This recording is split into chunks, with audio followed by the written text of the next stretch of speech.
तो आज शुरुआत करते हैं अवध, हैदराबाद और कर्नाटक के साथ। यानी कि आज जो है वो हम रीजनल स्टेट्स में अवध, हैदराबाद और कर्नाटक को पूरा कवर करेंगे। थोड़ा हौसला रखना, कर्नाटक आने वाला है आज। ये कर्नाटक में कर्नाटक वॉर्स जो है वो हम उनको पढ़ेंगे। ये जो वॉर्स है हम इन्हें जो है वो आज कवर करेंगे, तो इसलिए जो है वो इसको ध्यान से सुनना बहुत इंपॉर्टेंट रहेगा और पूरा समझने की कोशिश करना। तो सबसे पहले हम बात करते हैं अवध की। अवध यानी कि प्रेजेंट टाइम में जो उत्तर प्रदेश है, यानी कि यूपी जो अभी प्रेजेंट टाइम में है, वो पुराने टाइम में उसको अवध कहा जाता था, ब्रिटिश पीरियड में। ये जो है अवध, ये रीजनल पार्ट था मुगल अंपायर का, ठीक है, याद रखना इसमें। और लेटर फेज में जो है, जब मुगल अंपायर का डिक्लाइन होना शुरू होता है 1707 में, after the death of the Aurangzeb, Aurangzeb की डेथ के बाद, तो जो अवध था ये कहीं ना कहीं जो है वो ऑटोनॉमस जो है वो एक स्टेट बन जाता है। और यहाँ पे जो इंपॉर्टेंट रूलर जो रहे हैं उस टाइम पे, वो रहे शादत खान। शादत खान ने 1722 में, यानी कि 1722 में, इसने जो है वो क्या किया है, खुद को जो है वो इंडिपेंडेंट एक तरह से डिक्लेयर किया, यानी कि एक ऑटोनॉमस स्टेट जो है वो इसने जो है वो अवध को बनाया। और शादत खान का जो पूरा नाम था वो था बुर्रानुल मुल्क, तो ये नाम याद रखना। और ये शिया मुस्लिम से जो है वो बिलोंग करता है। तो जब ये डिक्लेयर कर देता है एक तरह से ऑटोनॉमस स्टेट जो है वो अवध को, बट लेकिन अपनी इंडिपेंडेंस नहीं डिक्लेयर करता, सिर्फ एक ऑटोनोमस स्टेट ही कहता है कि अवध जो है वो एक ऑटोनोमस स्टेट है और ये जो है वो मुगल एम्पायर का ही पार्ट है।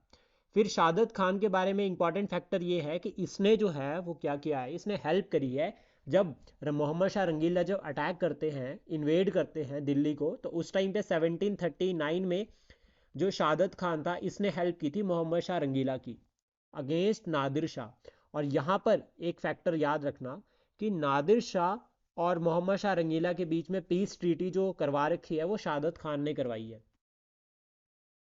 1739 में जो है वो शादत खान, ठीक है, नादिर शाह की के अगेंस्ट मोहम्मद शाह रंगीला की हेल्प करता है, ठीक है, और पीस ट्रीटी में रोल प्ले करता है। ये इंपॉर्टेंट फैक्टर है, याद रखना। इसके बाद जो सेकंड जो इंपॉर्टेंट नवाब बनता है वो बनता है सफदर जंग। जो ये सफदर जंग था, ये कैपेबल एडमिनिस्ट्रेटर था, इसलिए हमें इसको ध्यान रखना है। प्लस ये क्या करता है, इसने सिर्फ जो है वो अवध की एडमिनिस्ट्रेशन नहीं देखी, इसने जो है वो मोहम्मद शाह रंगीला की भी हेल्प करी। देन उसके बाद इंपॉर्टेंट फैक्टर जो है वो है कि जो अवध है उसको एनेक्स किया था ब्रिटिश गवर्नमेंट ने 1856 में अंडर मिस गवर्नमेंट चार्जेस। ये फैक्टर याद रखना। देन उसके बाद यहां पर एक इंपॉर्टेंट पर्सनैलिटी और आते हैं जिसका नाम है शुजाउद्दौला। ये शुजाउद्दौला ऑफ अवध इन्वॉल्व थे बैटल ऑफ बक्सर में, along with Shah Alam second and Mir Qasim of Bengal. तो शाह आलम जो एम्परर थे उनके उनको सपोर्ट किया था एक तो, और दूसरा मीर कासिम। तो ये तीन पर्सनालिटीज थे एक साइड पे, और दूसरी साइड पे थे East India Company under Hector Munro. तो ये नाम याद रखना, इन दोनों के, इन तीन, ये तीन एक साइड और ये एक साइड लड़ाई हुई, और इसका जो रिजल्ट था वो ईस्ट इंडिया कंपनी की विक्ट्री, ये याद रखना। और यहाँ से जो है वो रखिए ट्रीटी ऑफ अलाहाबाद। ये ट्रीटी ऑफ अलाहाबाद जो है वो 1765 में ये ट्रीटी हुई थी, ठीक है, ये इंपॉर्टेंट है। इस ट्रीटी के अंडर क्या हुआ था कि सबसे पहले ट्रीटी साइन की थी अवध के साथ, और अवध को कहा था कि आप क्या करो कि ये जो कोरा है और ये इलाहाबाद है, ये किसको सरेंडर करो, ये सरेंडर करो शाह आलम सेकंड को। शाह आलम सेकंड को जो है वो आप ये सरेंडर करो। और फिर दूसरी ट्रीटी जब की थी, उसमें शाह आलम सेकंड को ये कहा था कि आप जो हो क्या करो, इलाहाबाद में आके रहो, हम आपको प्रोटेक्ट करेंगे। और इन रिटर्न यहां से शाह आलम सेकंड से दीवानी ली थी बंगाल की। सर, हाँ जी। ये शुजाउद्दौला जो था ये मतलब नवाब था, क्या था ये, मतलब अवध नवाब, में क्या नवाब ऑफ इसका? अवध, ये अवध का अच्छा, नवाब था। मतलब ड्यूरिंग किसी के टाइम या फिर मतलब रेन कर रहा था शहादत खान के बाद? शहादत जो जो आपका ये सफदर जंग हुआ ना, सफदर जंग के बाद लाइन वाइज ये हाँ, चलता है आगे। ठीक है, जहाँ जब बैटल ऑफ बक्सर हुई तो हाँ, यही होगा उस नवाब। टाइम पे, हाँ, जब बैटल ऑफ बक्सर हुई तो उस टाइम पे जो अवध का जो नवाब था that is Saadat Khan, sorry, Siraj Shujauddaula. Shujauddaula, अच्छा। ठीक है, तो वो उसने जो ठीक है है। वो हेल्प करी थी बैटल ऑफ बक्सर में, मीर जाफर और शाह आलम सेकंड की, मीर कासिम और शाह आलम सेकंड की। हम्म। ठीक है। यहाँ पे जब शाह आलम सेकंड से जो है वो उसको बोला कि आप इलाहाबाद में आके रहो, और दीवानी जो है वो बंगाल की ली थी ईस्ट इंडिया कंपनी ने।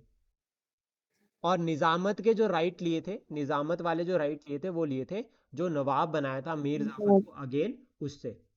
तो इससे क्या होता है बंगाल। कि बंगाल में एक तो दीवानी और दूसरा निजामत, ये दोनों जो है वो ईस्ट इंडिया कंपनी के पास इनडायरेक्टली आ जाते हैं, जिसकी वजह से जो है वो बंगाल में जो है वो पॉलिटिकल रूल शुरू होता है, या ईस्ट इंडिया कंपनी की जो है वो एक तरह से इनडायरेक्ट रूल जो है वो शुरुआत होती है। और इसको कहते हैं डुअल गवर्नमेंट, ये याद रखना, इसको कहते हैं डुअल गवर्नमेंट।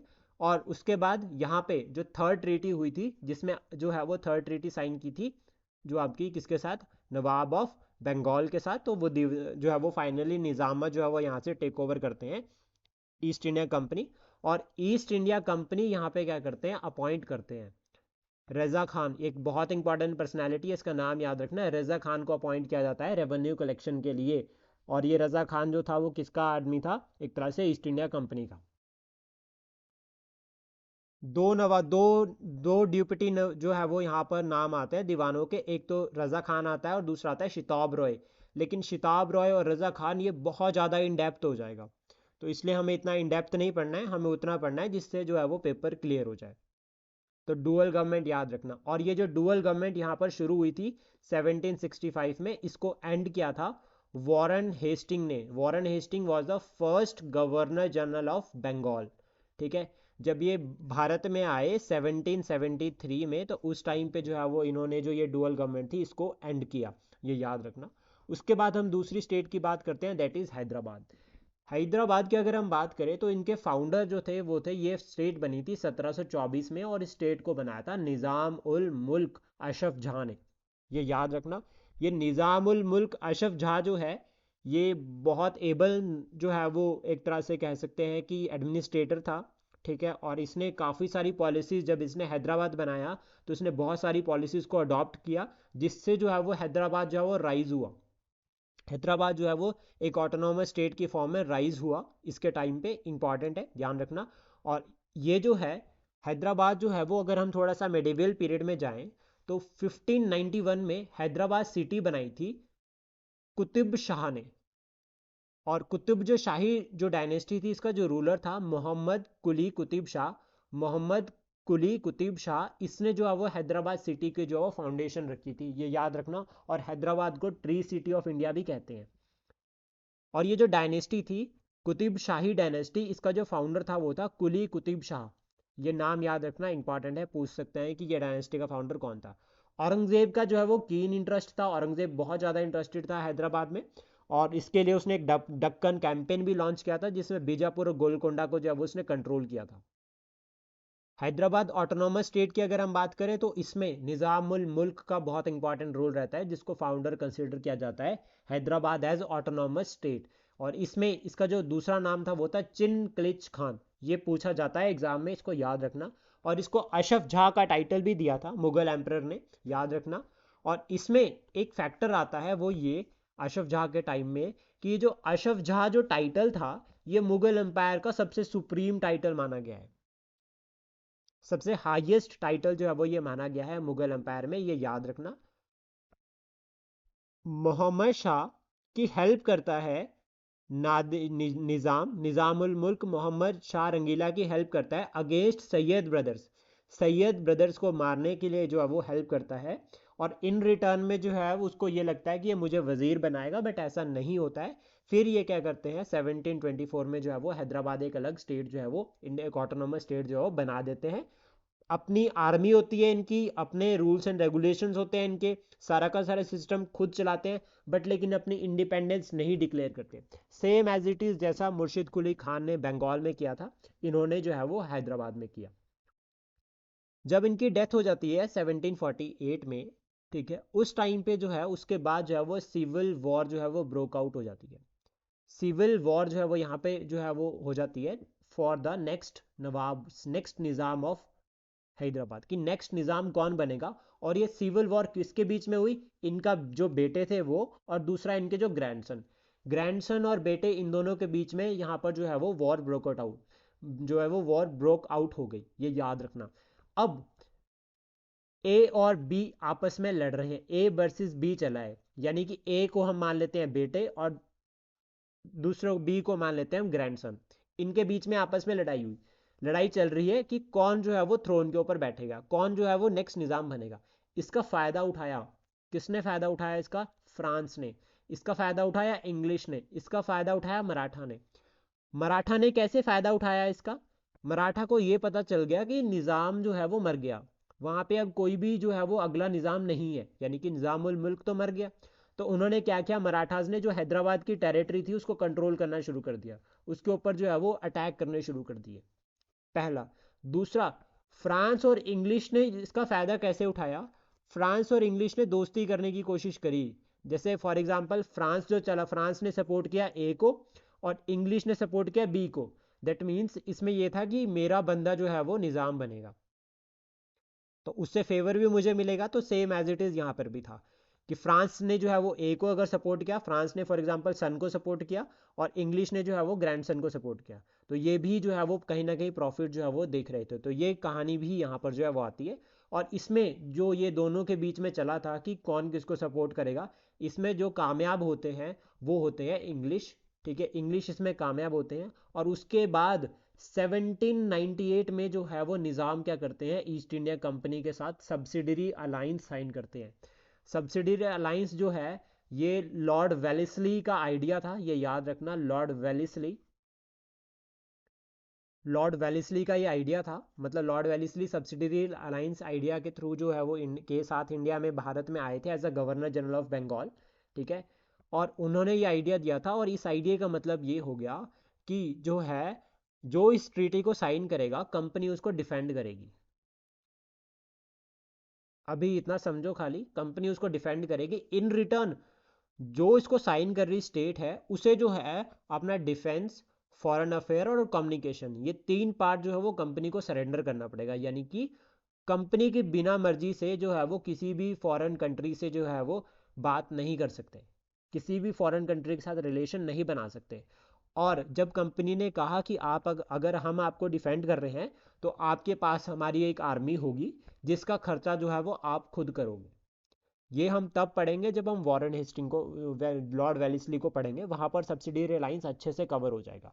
आई होप यहाँ पर आपको इतना ये क्लियर हो गया होगा। ये ईयर याद रखना बहुत इंपॉर्टेंट है, 1798, जिसमें निज़ाम ने जो है वो सब्सिडियरी अलायंस साइन करी।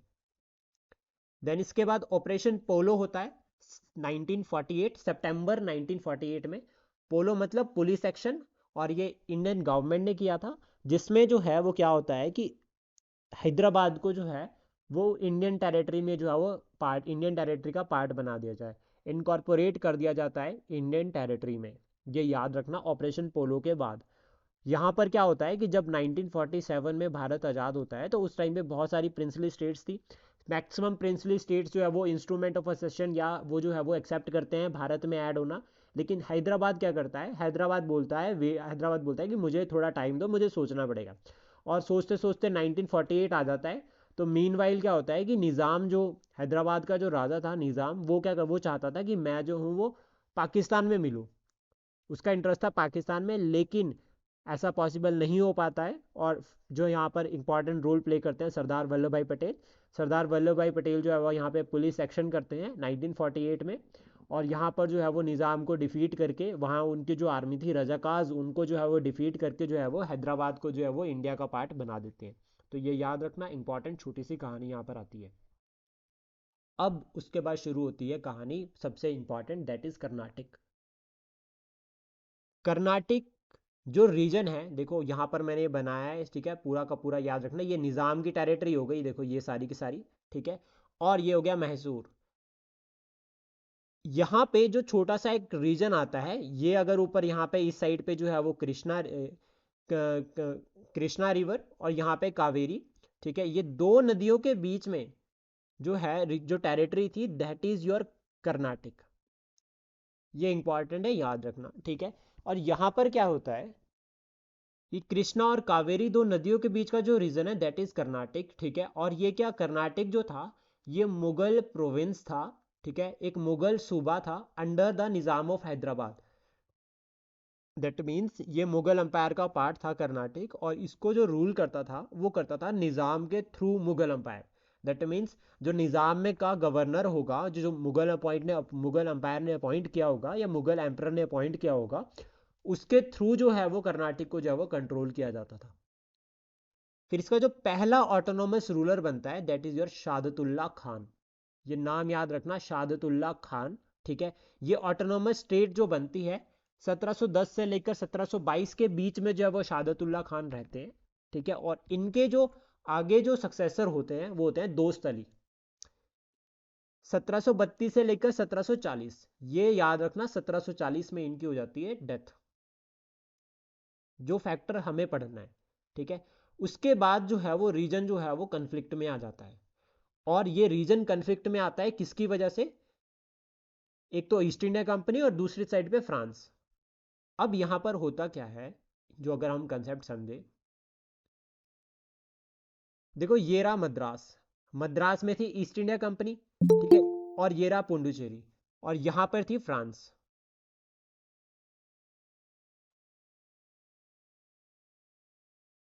मद्रास, मद्रास में थे आपके ईस्ट इंडिया कंपनी, और पौंडुचेरी में थे आपके फ्रांस, मतलब part of Karnataka territory. In short अगर हम इसको थोड़ा सा और इजी वे में समझने की कोशिश करें, अब इन दोनों का इंटरेस्ट कर्नाटक में था, लेकिन कैसे था कि ये दोनों चाहते थे कि कर्नाटक पे जो नवाब बनेगा, ठीक है, कर्नाटक का जो नवाब होगा वो मेरा बंदा होना चाहिए। तो जिसकी वजह से यहाँ पर जो रिजल्ट आता है, ठीक है, कर्नाटक जो कन्फ्लिक्ट होता है उसको बोलते हैं कर्नाटक वॉर्स। ये बहुत इंपॉर्टेंट वॉर्स है, ध्यान रखना, और यहाँ से क्वेश्चन बनने के चांसेस डबल हो जाते हैं। तो पहली जो वॉर हुई थी वो हुई थी 1740 से लेकर 1748 तक। सेकेंड वॉर हुई थी 1749 से लेकर 54। देन थर्ड जो हुई थी वो हुई थी 1758 से लेकर 63 के बीच में। अब हम पढ़ेंगे पहली वॉर को। ठीक है, ये बहुत इंपॉर्टेंट वॉर है, इसको ध्यान से सुनना, बिल्कुल नहीं समझ आएगा दूसरी बार करेंगे। ठीक है, और एक बार पहले पूरा सुन लेना, देन उसके बाद फिर हम इसको दोबारा से पढ़ेंगे अगर कोई डाउट रहता है। तो जो पहली वॉर है, ठीक है, सबसे पहले ये याद रखना कि आप कोई भी वॉर अगर पढ़ते हो तो उसको इस तरह से जो है वो ट्रायंगल फॉर्मेट में बना के पढ़ोगे तो ज़्यादा ईजी रहेगा। तो जो पहली वॉर होती है उसका जो कारण था वो भारत से बाहर था, यानी कि इस लड़ाई का कारण जो है वो भारत में नहीं था। ये लड़ाई फ्रांस और इंग्लैंड के बीच में हुई थी, यूरोप में इसकी स्टार्ट हुई थी। इसका जो कारण था वो था ऑस्ट्रियन वॉर ऑफ सक्सेशन, यानी कि ऑस्ट्रिया में कौन राजा बनेगा। अब ये इस तरह से है, देखो यहां पर अगर हम फैक्टर समझे इस तरह से, ये रहा आपका इधर यूके, ठीक है, मतलब इंग्लैंड ब्रिटेन, और ये रहा फ्रांस, और यहां पर है ऑस्ट्रिया, और इसके बाद यहां पर रेस्ट ऑफ द जो है वो आपका सेंट्रल एशिया की तरफ जाने वाला कनेक्शन, या फिर अगर हम बात करें इटली नीचे वाली साइड हो गया, ये सब। तो यहां पर जिसका पर्सन अपॉइंट होगा, यहां पर जिसका दोस्त जो है वो एम्परर बनेगा, उसका स्ट्रांग होल्ड रहेगा इस रीजन में। तो इसके पीछे फ्रांस बोलता है कि ये मेरा बंदा जो वहां पर राजा बनेगा, एम्परर बनेगा, और यू ब्रिटेन बोलता है मेरा। तो ये लड़ाई जो है, ये लड़ाई जो है वो रिजल्ट होती है किसमें? फर्स्ट कर्नाटिक वॉर में। ठीक है, इसका एक्शन क्या होता है फिर? इस लड़ाई की वजह से फ्रांस और ईस्ट इंडिया कंपनी जहां भी होती है वो वहां पर लड़ने शुरू कर देते हैं। एक्शन में अगर हम बात करें यहां पर, तो भारत में जो बैटल होती है वो होती है बैटल ऑफ सेंट थॉम, और ये बैटल होती है कहां पर? इन मद्रास में। मद्रास में ये बैटल होती है, जिसमें क्या होता है, इसकी एक छोटी सी कहानी है, ठीक है, उसको हम अभी अच्छे से समझेंगे। यहां पर ये बैटल जो है वो किसके बीच में हो रखी है? Fought between French forces and Anwaruddin. अब देखो, हम बात कर रहे हैं कि लड़ाई हुई, लड़ाई जो थी कर्नाटिक वो किसके बीच में थे? ईस्ट इंडिया कंपनी और फ्रांस के बीच में। लेकिन यहां पर लड़ाई किसके बीच में हुई? Fought between French forces and Anwaruddin, जो नवाब था कर्नाटक का। लेकिन ये जो नवाब था कर्नाटक का, इसको सपोर्ट किया था ईस्ट इंडिया कंपनी ने। तो इसकी वजह से जो है वो ये लड़ाई जो है वो यहां पर हुई। ठीक है, ये याद रखना। और जो आपकी ये कर्नाटिक वॉर्स थी, इसका जो रिजल्ट था 1748 में जो ट्रीटी हुई थी एट द एंड, वो थी treaty of Aix-la-Chapelle. ठीक है, इसमें क्या हुआ था कि जो फाइनल रिजल्ट मैं आपको बता देता हूँ, उसके बाद हम पूरा यहाँ पर जाएंगे, पूरा डिटेल में इसको डिस्कस करेंगे। इस ट्रीटी में क्या हुआ था कि जितनी जो टेरिटरी जो है वो कैप्चर करी थी एक दूसरे की, लाइक ईस्ट इंडिया कंपनी ने ईस्ट इंडिया कंपनी का जो मद्रास होल्ड था उसको कैप्चर कर लिया था फ्रांस ने, और इन रिटर्न जो है वो फ्रांस की टेरिटरीज को जो है वो अमेरिका और यूरोप में कैप्चर कर लिया था ईस्ट इंडिया कंपनी ने। तो फाइनली क्या होता है कि जो टेरिटरीज नॉर्थ अमेरिका में थी फ्रांस की, वो फ्रांस को वापस मिलती है, और यहाँ पर जो था मद्रास ईस्ट इंडिया कंपनी का, वो फ्रांस को जो है वो छोड़ना पड़ता है। अब होता क्या है यहाँ पे, ठीक है, इंपॉर्टेंट पर्सनालिटी का नाम आता है यहाँ पे, वो है फ्रांस का ड्यूप्लेक्स। ये नाम याद रखना, जो फ्रांस का गवर्नर था ड्यूप्लेक्स, उसका इंपॉर्टेंट रोल आता है। अब मद्रास पे था स्ट्रांग होल्ड, ये जो मद्रास है इसके ऊपर स्ट्रांग होल्ड था ईस्ट इंडिया कंपनी का, और कहीं ना कहीं नवाब भी इससे परेशान था। तो ड्यूप्लेक्स क्या बोलता है जब वॉर शुरू हो जाती है इंग्लैंड में, तो ये ड्यूप्लेक्स कहता है नवाब को, अनवरुद्दीन को, ये कहता है कि देखो सर, बात ऐसी है, आपने ईस्ट इंडिया कंपनी को सपोर्ट नहीं करना। अगर आप सपोर्ट करोगे, ठीक है, तो वो फ्रांस के अगेंस्ट होगा। ठीक है, ये बात ध्यान में रखना। और दूसरी बात, यहां पर ये कहता है ड्यूप्लेक्स कि सर आपको मद्रास चाहिए ना, मैं आपको जीत के वापस कर दूंगा, इन रिटर्न बस आपने न्यूट्रल रहना, आपने ईस्ट इंडिया कंपनी को सपोर्ट नहीं करना। लेकिन यहां पर क्या होता है, मद्रास जीत लेता है ड्यूप्लेक्स। ड्यूप्लेक्स बहुत ब्रिलियंट जो है वो गवर्नर था फ्रांस का, और वो मद्रास को कैप्चर कर लेता है ईस्ट इंडिया कंपनी से। एक अकेला गवर्नर जो है वो, फ्रांस का एक अकेला गवर्नर जो है वो मद्रास को जीत लेता है। लेकिन होता क्या है, जीत तो लिया, वो रिटर्न करने से मना कर देता अनवरुद्दीन को। वो बोलता है कि मैं वापस नहीं करूंगा।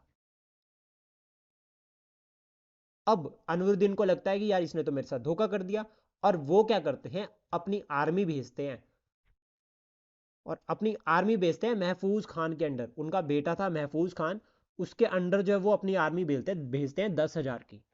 यानी कि 10,000 सोल्जर्स जो है वो महफूज खान के अंडर जो है वो फ्रांस से लड़ने आते हैं ड्यूप्लेक्स से। फिर यहाँ से ड्यूप्लेक्स क्या करते हैं, अपनी एक छोटी सी आर्मी को भेजते हैं कैप्टन पैराडाइज के अंडर। ये नाम याद रखना, कैप्टन पैराडाइज के अंडर जो है वो आर्मी भेजते हैं, जिसका जो रिजल्ट क्या होता है, बैटल ऑफ सेंट थोम। ठीक है, on the bank of Adyar, ये वो बैटल ऑफ सेंट थोम है जो अदियार में मद्रास में हुई, ऑन अदियार रिवर है जिसके बैंक पर ये बैटल हुई, और मद्रास रीजन है। इसमें जो रिजल्ट था इस बैटल का, वो ड्यूप्लेक्स की विक्ट्री होती है, यानी कि एक छोटी सी फ्रांस की आर्मी, जो आपका महफूज खान था उसकी 10,000 की आर्मी को हरा देती है। ठीक है, मीन वाइल वहां पर जो है वो सॉर्ट आउट हो जाता है। ठीक है, जिसकी वजह से जो मद्रास यहाँ पर कैप्चर किया था, उसको जो है वो वापस करना पड़ता है ईस्ट इंडिया कंपनी को। तो ये थी फर्स्ट बैटल ऑफ कर्नाटिक। कोई डाउट?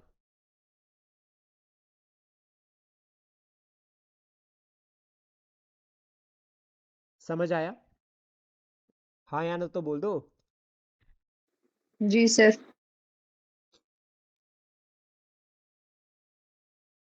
नेक्स्ट बैटल पे चलते हैं। नेक्स्ट बैटल है सेकंड बैटल ऑफ कर्नाटिक, वो हुई है 1749 से लेकर 54 के बीच में। अब ये जो बैटल थी, इसका जैसे फर्स्ट बैटल थी उसका जो बेस था वो था इन भारत से बाहर। ये जो बैटल हुई सेकंड, इसका बेस है भारत में। कैसे? 1748 में मर गए निज़ाम। जब निज़ाम मर गए तो मैंने उसके बाद आपको कहा था कि यहाँ पे दो कंटेंडर्स हो गए नेक्स्ट निज़ाम बनने के लिए। एक हो गया ग्रैंडसन और दूसरा हो गया सन। जो बेटा था उसका नाम था नासिर जंग, और जो ग्रैंडसन था उसका नाम था मुजफ्फर जंग। पहला पॉइंट। दूसरा, यहां पर डेथ हो जाती है दोस्त अली की 1739 में। उसके बाद कर्नाटिक में भी दो पर्सनालिटीज आ जाते हैं, एक अनवरुद्दीन और दूसरा चंदा साहिब, कि नेक्स्ट नवाब कौन बनेगा कर्नाटक का। तो यहां पर क्या होता है, यहां पे मैंने आपको बताया था कि जो ड्यूप्लेक्स था वो क्या करता है, अलाइंसेस करता है। मतलब सबसे पहले ड्यूप्लेक्स जो स्टार्ट करता है उसमें फ्रांस एक तरफ, वो एक तरफ होते हैं। मुजफ्फर जंग को सपोर्ट करता है फ्रांस हैदराबाद के लिए, कि हैदराबाद में जो निज़ाम बनेगा दैट इज़ मुजफ्फर जंग, और जो कर्नाटक में बनेगा वो बनेगा चंदा साहिब। फिर दूसरी साइड यहाँ पर आते हैं और इंग्लिश सपोर्ट करते हैं नासिर जंग को, जो बेटा था निज़ाम का। और यहाँ पर जो अनवर लिखा है ये अनवरुद्दीन है। तो कर्नाटक में सपोर्ट करते हैं अनवरुद्दीन को, और बन जाती है दो पार्टियां। एक साइड पे फ्रांस मुजफ्फर जंग चंदा साहिब, और दूसरी साइड पे आते हैं इंग्लिश, नासिर जंग और अनवरुद्दीन। ये तीन पर्सनालिटीज, मतलब ये तीन एक तरफ और तीन एक तरफ, और इनके बीच में लड़ाई शुरू हो जाती है। अब एक्शन टाइम चलते हैं कि किस तरह से ये लड़ाई हुई कर्नाटक में। फ्रांस यानी कि ड्यूप्लेक्स, मुजफ्फर जंग और चंदा साहिब, चंदा मतलब चंदा साहिब, ये तीनों मिलते हैं और अटैक करते हैं अनवरुद्दीन पर।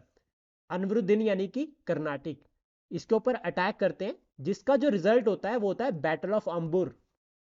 1749 में ये बैटल हुई है। तो फ्रांस, मुजफ्फर जंग और चंदा साहिब, इन तीनों ने मिलकर कंबाइनली अटैक किया अनवरुद्दीन पर, जिसका रिजल्ट हुआ बैटल ऑफ अंबुर 1749। ये बैटल जो है वो नियर वेल्लोर हो रखी है, याद रखना। और यहां पर जो है वो अनवरुद्दीन जी जो मर जाते हैं। बट अनवरुद्दीन तो मर गया, लेकिन उसका बेटा बच निकला, और वो भाग के कहां छुप गया? तिरुचिन्नपल्ली में। कर्नाटक में एक जगह थी जिसका नाम था तिरुचिन्नपल्ली। यहां पर जाकर ये जो है वो छुप जाता है। ठीक है, एक तरह से मतलब क्या हुआ कि कहीं ना कहीं जो है वो नेक्स्ट जो है वो कर्नाटक का नवाब, जो फ्यूचर नवाब जो है वो जिंदा, मतलब इसने जो है वो एक उम्मीद रखी कि मैं जो हूं वो नवाब बन सकता हूं। और ये गलती भी कहीं ना कहीं ड्यूप्लेक्स की थी, इसको जिंदा छोड़ दिया, ये भाग निकला। अब क्या होता है यहां पे, ये याद रखना इंपॉर्टेंट। यहां तक क्लियर हो गया? इसके बाद एक्शन हमने देख लिया, अब हम रिजल्ट देखते हैं। मुजफ्फर जंग क्या करता है? मुजफ्फर जंग को जो है वो हैदराबाद का निज़ाम बना दिया जाता है। ठीक है, और साथ में जो है वो यहां पर जो है वो मुजफ्फर जंग को हैदराबाद का निज़ाम बना दिया, और सूबेदार ऑफ दक्कन। ठीक है, ये याद रखना। प्लस जितनी भी टेरिटरी कृष्णा रिवर के साउथ में थी, ठीक है, ये कृष्णा रिवर है, तो कृष्णा रिवर के साउथ में जितनी भी टेरिटरी थी, वो सारी टेरिटरी का जो गवर्नर अपॉइंट किया वो किया ड्यूप्लेक्स को। जितनी भी यूरोपियन कंपनीज थी वो भारत आई थी ट्रेड करने के लिए एज अ कमर्शियल कंपनी। लेकिन यहां पर सबसे पहले पता चलता है कि पॉलिटिकली कंट्रोल करना शुरू कर दिया गया। और पॉलिटिकली सबसे पहले जो ट्राई करी थी वो की थी ड्यूप्लेक्स ने। जहां तक सब कुछ चलता है तो देखो, मुजफ्फर जंग अपना वहां बिजी हो गया हैदराबाद में। ठीक है, ड्यूप्लेक्स गवर्नर बन गया साउथ कृष्णा की, जितनी भी साउथ की टेरिटरीज थी वो अपनी एडमिनिस्ट्रेशन में बिजी हो गया।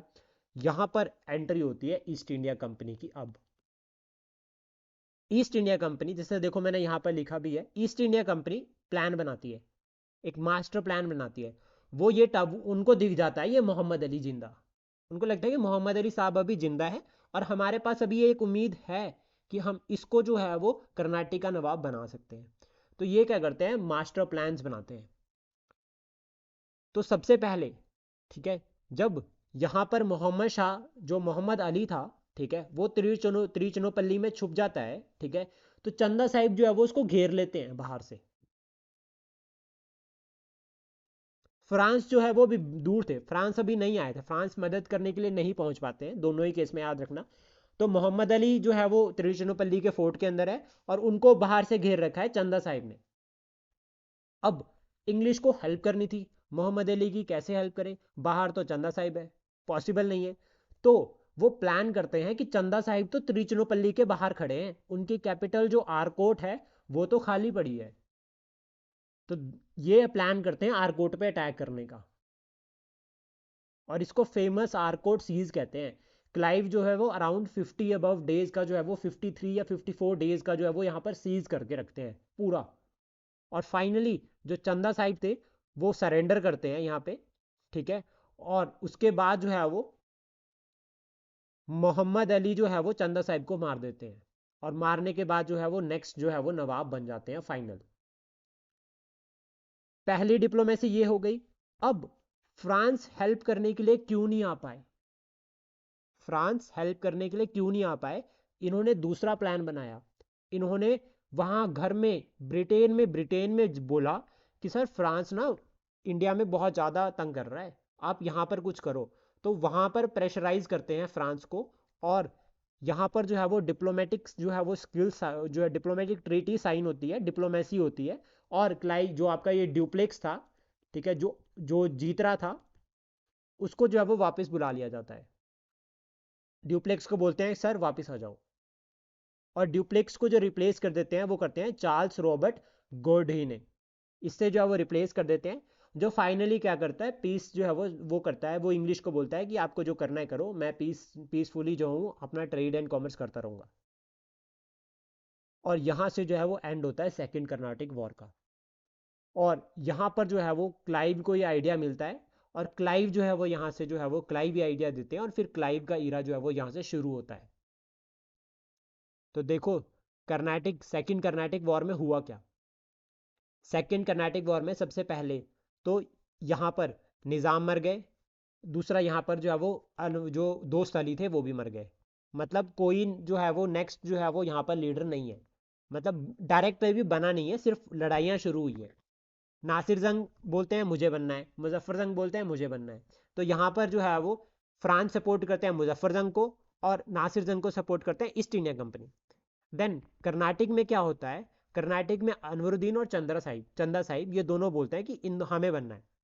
तो अनवरुद्दीन को सपोर्ट करते हैं इंग्लिश, और चंदा साहिब को सपोर्ट करते हैं फ्रांस। फिर उसके बाद क्या होता है, फ्रांस, मुजफ्फर जंग और चंदा साहिब ये तीनों मिलकर अटैक करते हैं अनवरुद्दीन पर, और बैटल ऑफ अंबर होती है। और इस अंबुर बैटल में क्या होता है, 1749 में जो आपके अनवरुद्दीन थे वो मर जाते हैं, लेकिन उनका बेटा यहाँ से बचकर निकल जाता है और छुप जाता है तिरुचिनोपल्ली में, ये याद रखना। देन उसके बाद क्या होता है, मुजफ्फर जंग, ठीक है, जो वो निज़ाम बन जाते हैं, ज़्यादा दिन के लिए नहीं बनते निज़ाम, वहाँ पर उनको रिप्लेस कर देते हैं। जब यहाँ पर जो है वो ड्यूप्लेक्स जब हारते हैं, ठीक है, जब ड्यूप्लेक्स वापस चले जाते हैं, तो उसके बाद कोई इतना एबल जो है वो फ्रांस गवर्नर नहीं रहता है। तो फाइनली जो है वो निज़ाम को भी जो है वो वहाँ पर क्या करते हैं, निज़ाम जो आपका मुजफ्फर जंग बने थे उनको रिप्लेस कर दिया जाता है नासिर जंग से। और नासिर जंग क्या करते हैं, पीस जो है वो पीसफुली ट्रीटी जो है वो साइन कर लेते हैं ईस्ट इंडिया कंपनी के साथ। और फिर 1798 में उसके बाद जो है वो यहाँ पर सब्सिडरी अलाइंस भी साइन कर लेते हैं ईस्ट इंडिया कंपनी के साथ, ये ध्यान में रखना। फिर क्या होता है यहाँ पे, जब वो दोस्त अली बच जाता है, ठीक है, तो चंदा साहिब के माइंड में रहता है कि यार दोस्त अली भी जिंदा है, मुझे उसको मारना है। तो वो अपनी कैपिटल छोड़ के तिरुचिरापल्ली को घेर लेता है। देन ईस्ट इंडिया कंपनी के माइंड में आता है कि हमें हेल्प करनी है, कैसे करें। तो पहले तो वो ड्यूप्लेक्स को बाहर निकालते हैं गेम से, ड्यूप्लेक्स को बोलते हैं कि आप जो निकलो, फ्रांस को बोलते हैं कि इसको वापस बुला ले। देन उसके बाद यहाँ पर क्या होता है, ईस्ट इंडिया कंपनी जो है वो आरकोट पे अटैक कर देती है। और आरकोट यहाँ पर फेमस चीज़ है, इंपॉर्टेंट है, और ये आइडिया दिया था रॉबर्ट क्लाइव ने, ये याद रखना, आइडिया देते रॉबर्ट क्लाइव ने। और ये क्लाइव को अपॉर्चुनिटी भी मिली थी। क्लाइव ने शुरुआत तो एज अ क्लर्क की थी, एज अ क्लर्क ही उसने आइडिया दिया था, और फिर उसके बाद उसको गवर्नर अपॉइंट किया गया, जब उसने बैटल ऑफ प्लासी को भी लीड किया। यहाँ पे इंपॉर्टेंट फैक्टर है, ध्यान रखना। और फाइनली एंड होता है सेकेंड कर्नाटिक वॉर का। और हम इंपॉर्टेंट थोड़ा सा यहाँ पे ज्योग्राफिकल पॉइंट ऑफ व्यू पढ़ लेते हैं, ठीक है। कृष्णा रिवर क्योंकि आई है तो उसको छोड़ना क्यों। तो कृष्णा रिवर जो है वो वेस्टर्न घाट में राइज करती है, वेस्टर्न घाट यानी कि सह्याद्रीज में जो है वो राइज करती है। महाबलेश्वर से ये राइज करती है, इसका जो ओरिजिन प्लेस है that is in Mahabaleshwar, western Ghat में आई है। और प्रेजेंट टाइम में अगर हम बात करें, it's a part of Maharashtra. और वहां से ये फ्लो करती है, और यहाँ पर जो है वो ड्रेन करती है बे ऑफ बंगाल में। इसकी इंपॉर्टेंट ट्रिब्यूटरीज है तुंगभद्र, ठीक है, ये याद रखना, तुंगभद्र एक इंपॉर्टेंट ट्रिब्यूटरी है। देन उसके बाद ये कोयना, ठीक है, इसके ऊपर कोयना डैम भी है। भीमा रिवर है इसकी ट्रिब्यूटरी, जो हमें याद रखनी है। नागार्जुना सागर डैम जो है, नागार्जुना सई सिलम जो है वो सागर डैम, ये बहुत इंपॉर्टेंट है ये, ठीक है, याद रखना। और इसकी ये जो ट्रिब्यूटरी है जहाँ पर ये हैदराबाद बना है, इसको कहते हैं मूसी रिवर। और हैदराबाद जो है वो मूसी रिवर के अराउंड में है। तो ये इंपॉर्टेंट है, ये क्वेश्चन जो है वो इस तरह से बन जाते हैं कभी कभी। तो ये इंटीग्रेटेड अप्रोच के साथ हम पढ़ सकते हैं, इस मैप को अपने माइंड में रखें।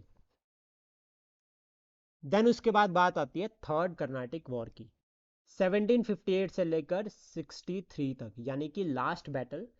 इसका रीजन भी आउटसाइड इंडिया है, और रीजन है ऑस्ट्रिया। अब रीजन क्या हुआ था कि ब्रिटेन वर्सेस फ्रांस जो है वो यहाँ पे शुरू हो जाता है। इसका रीजन भी ऑस्ट्रिया है। अगेन वहां पर कुछ ना कुछ जो है वो कोशिश की जाती है कि रिस्टोर कर दिया जाए पुराने जो है वो, जो राजा ऑस्ट्रिया में पहले था उसको रिस्टोर करने की कोशिश की जाती है। लेकिन ऐसा नहीं हो पाता है और यहाँ पर ब्रिटेन और फ्रांस के बीच में अगेन लड़ाई हो जाती है। तो यहाँ पे कुछ एक पर्सनालिटीज़ के नाम आते हैं, ठीक है, याद रखना। फ्रांस का जो जर्नल था, ठीक है, जब ये लड़ाई शुरू हो जाती है तो यहाँ पे जो फ्रांस का, भारत के लिए जो फ्रांस का उस टाइम पे जो जर्नल था, काउंट थॉमस ऑर्थर डी लैली, इसको डी लैली से याद रखना। और इसके टाइम पे क्या होता है यहाँ पे, ठीक है, ये क्या करता है, इंग्लिश का एक फोर्ट था सेंट डेविड, और सेंट डेविड के साथ जो दूसरा इंपॉर्टेंट है वो है विजिरंगम, 1758 में इन दोनों को कैप्चर कर लेता है, यानी कि इंग्लिश के फोर्ट्स को कैप्चर कर लेता है। जब लड़ाई शुरू हो गई दोनों के बीच में, तो जो फ्रांस का जर्नल था भारत के लिए, ठीक है, जर्नल, जर्नल मैं कह रहा हूँ, फ्रेंच जर्नल, गवर्नर नहीं कह रहा हूँ यहाँ पे, याद रखना, फ्रेंच जर्नल, काउंट डी लैली भी इसको कहते हैं। ये क्या करता है, 1758 में दो फोर्ट्स को जो है वो कैप्चर कर लेता है, यानी कि सेंट डेविड और दूसरा वजीरंगम, इन दोनों को कैप्चर कर लेता है। इन रिटर्न यहाँ पे क्या होता है कि जो इंग्लिश थे, इंग्लिश जो जर्नल था, सर एरेट कूट, ये याद रखना, कूट, ये क्या करते हैं, टोटली यहाँ से क्या करते हैं, फ्रांस की जो आर्मी थी उसको पूरा डिफीट कर देते हैं। जो जो फ्रेंच जर्नल के अंडर ये आर्मी थी, डी लैली के अंडर जो आर्मी थी, उसको जो है वो बिल्कुल डिफीट करते हैं। और ये जो बैटल होती है, that is battle of Wendy wash, 1760, again बहुत इंपॉर्टेंट ईयर, 1760 बहुत इंपॉर्टेंट है। यहाँ पर ये इतना हरा देते हैं कि जो स्ट्रांग होल्ड पौंडीचेरी और महे जो फ्रांस के अंडर था, उसको भी जो है वो फ्रांस से छीन लेते हैं, उस पर भी कंट्रोल नहीं रहता है। तो ये पर्सनालिटी का नाम याद रखना, ये इरेकूट, ये जो आयरकूट या इरेकूट भी इसको कहते हैं, सर आयरकूट, इनके अंडर जो थी इंग्लिश आर्मी, और काउंट डी लैली के अंडर जो है वो थी फ्रांस आर्मी, और फ्रांस आर्मी यहाँ जो है वो डिफीट होती है, और पौंडीचेरी एंड माहे भी जो है वो लूज कर जाते हैं। इसका जो रिजल्ट था वो था बैटल ऑफ वेंडिबॉश। और उसके बाद जो ट्रीटी साइन हुई 1763 में, ये ट्रीटी साइन हुई है, इसको ईयर को लिख लेना यहाँ पे, ट्रीटी ऑफ पेरिस। ये ट्रीटी ऑफ पेरिस के बाद क्या हुआ कि फ्रांस को जो है वो पौंडुचेरी टू जो है वो रिस्टोर कर दिया, और साथ में ये कहा कि फ्रांस जो है वो आर्मी नहीं रख सकते, वो सिर्फ एक ट्रेडिंग कंपनी की तरह ही जो है वो भारत में रहेंगे। So this is about the Carnatic chapter.